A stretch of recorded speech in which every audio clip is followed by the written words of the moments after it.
I've met quite a lot of coppers in my life, and coppers are pretty decent.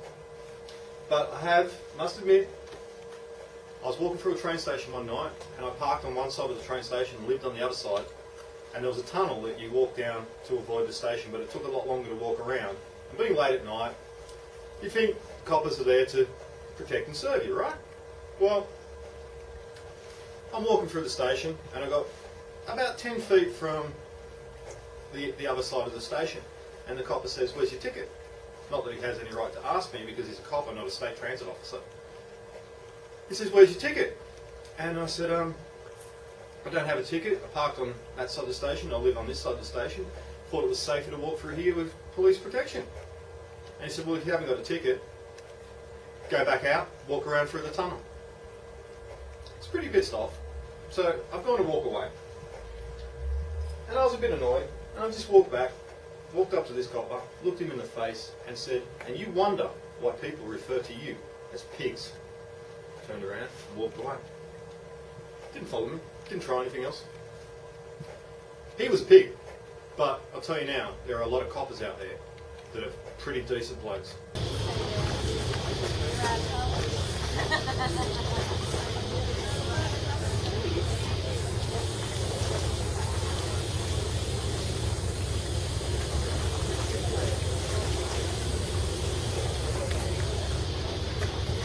I started washing tow trucks when I was about 16 years old and driving them when I got my Ps when I was about 19. Had my Ps a week, driving tow trucks and running pranks. I would not recommend that for anyone. Stupidest thing I've probably ever done.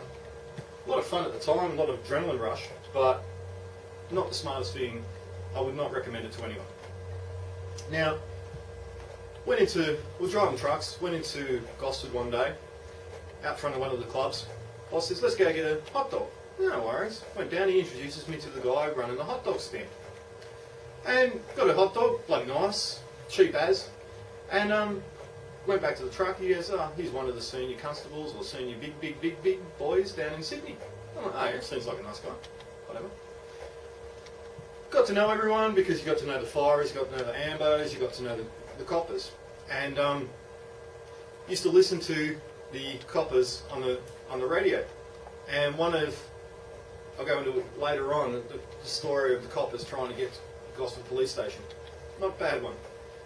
But got to know them, pulled over one day, pulled out my licence. "How's your boss, mate?" "Good, mate, no problems, thanks. See you later, mate." Off I went. At one point, I was tinning cars, and my boss comes in and says, I'm like, "What?" He goes, "You better do a good job on this one, mate, you might go to prison." I'm like, "What for?" Walk in, there's this guy sitting on the lounge in his slippers. Turns out he was the police commissioner. And he goes, "Mate, you better do a good job, you might go to prison." I'm like, "Hang on a second, isn't he here to protect and serve me? Not throw me in prison?" You know why the police commissioner was sitting in our showroom and I was tinning a little car? I think it was a little MX-5 at the time. Because his wife had the shits with him, so he had to buy her a new car to suck up. Here's the police commissioner, the feared man of all the underworld, and he's in the shit because his missus has got the shits with him. Now, met quite a few coppers. Many years ago, I got pulled over, and I didn't have an indicator. Indicator didn't work. Get pulled over. Copper says, "Hey mate, your indicator doesn't work." I'm like, "Okay." And he goes to call it in. Calls in the number plate. And I said, "Excuse me, officer." He said, "Yes." I said, "Mate, that car's not registered." I said, "Okay, no worries." He goes to call it in again. I said, "Excuse me, officer." He said, "Yes." I said, "Those number plates are not meant to be on that vehicle." And he's like, "Was that vehicle registered?" I said, "No." He said, "Okay, anything else you'd like to declare and let me know?" And I'm like, not off the top of my head. He then calls it in and says, "I'm going to have to take you down to the station and charge you."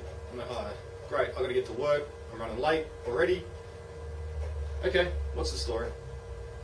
And he said, "I've got to take you down and charge you for number plates calculated to deceive. Fraud." I'm like, "Oh, great." He said, "Can I call my boss?" He said, "When we're in the car, you can call your boss." Right. On the way down there, he says, "You ever been charged well, got any outstanding warrants against you? I said, no, I don't.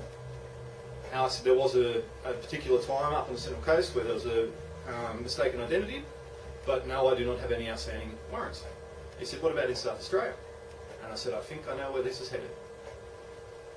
Turns out I sold a car to a guy, not transferred the registration, he ran a red light, and on December 25, Christmas Eve, or Christmas night, 7:28, I was sitting in my mate's dad's lounge room when he ran a red light in South Australia. I thought I sorted it all out, but now it had turned into a warrant. And he says, well, it's a $250 fine, which is $50 a day. If you don't have the $250, you've got to spend 5 days in prison. I'm like, excuse me? I said, what, Parramatta Jail? He said, no, it's Silverwater Prison. I'm like, okay. So I explained all this to him. Got to this police station, says, right, roller door comes up, we reverse in, close the roller door, other roller door rolls up, we take him inside, no problems. No problems at all. I walk in, and there's two coppers. Like this. And they go, good guy or bad guy? And he goes, good guy. And I went, okay, no worries. Explained the situation to the guys behind the bench, and it turns out that it was an out-of-state warrant and they had to act on it. And he's saying, what do you mean? He says, well, if he hasn't got the cash, he's got to do 5 days. 5 days in Silverwater. And I'm like, mate, I do not have the 250. If I had the 250, the car would be registered. And they banter. And in the end, they said, look, the copper understood that I was telling him the truth. I've been straight up with him from day one. From the moment he pulled me over, I was straight with him. He then explained to me that he had to charge me. But one of the coppers then said, you don't actually have to act on it. You can choose not to act on it. So we chose not to act on it, and I was released from Parramatta Jail. But he said, you've got 2 weeks. If I catch you after 2 weeks, you're going to prison. I'm like, no worries, mate. All done. It'll be sorted. But I walked in 2 weeks, and it was on the day, or maybe even an hour or two late. I walked in, and there was a young copper at the bench. He's got the paperwork. I said, I'm here to pay the fine. He's walked up to the senior sergeant at the back, big boy, and he's gone, for fuck's sake, mate, he's here to pay it. See? Coppers. Good coppers, bad coppers. Now, while I was actually in Parramatta Jail, Parramatta Police Station, they've said to me, okay mate, we just got to get you to sit down here. There's some bars there, bench and bars. And they said, there's a bad guy coming in. This is not against you. You're a nice bloke. We're just doing this for your own safety. Sat me down, closed the door in the bars, and then a couple of Ds walked through, hands on guns, right? This guy's a bad guy, right? Hands on the guns, walking through. They're all there with the chests out, no worries. Yeah, you could see the tension in there. They've walked through, taken him down to the charging room, and the copper's like, okay. And I just looked up at the coppers and said, excuse me, mate, any chance you got a mug? And he's like, what do you mean? I said, you got a mug? And he goes, what do you want a mug for? I said, for the bars, isn't that what we're meant to do? Coppers lost their shit. I was then released from the cop shop, went and did my stuff. Many years ago, I bought a house at Sydney's western suburbs. One of my neighbours, we used to have barbecues, parties, that sort of thing, and Friday afternoon you'd pull into the Grove, little cul-de-sac, and everyone was out, we'd all have beers, sit there from 5, 6 o'clock at night till 10 o'clock at night, just having a conversation, having a bit of a chat. And one of my neighbours used to talk about his best mate, my best mate, the copper. My best mate, the copper. The copper, the copper, the copper. Very first time he introduced me, I just walked up to him and says, nice to meet you, Mr. the Copper. I'd heard it that many times, I just thought that was his last name. So, this guy was a really nice bloke. One of the guys that you could just sit down and have a chat with. He wasn't one of these, sorry to say, pigs, but he was a nice bloke, as well as being a copper. Now, my neighbour was telling me this story. So, now this guy, the copper, was telling me a story. He's riding along, pulls up, comes up to a roundabout, and there's a car sitting in the middle of the roundabout. Right in the middle of the roundabout. And wheels are spinning.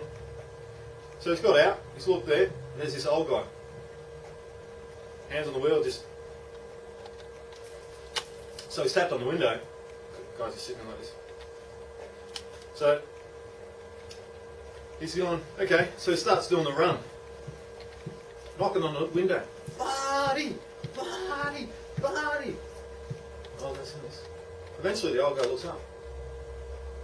Coppa goes, pull over! Pull over! Okay. Turns on the indicator, pulls over, does everything, turns off the vehicle, winds down the window. Coppa goes, you been drinking, mate? He says, no, officer, I haven't had anything to drink. Okay, we're just going to take you do a breath test. No problems. Does a little breath test. Guess going to have to take you down the station and charge you. Does that help?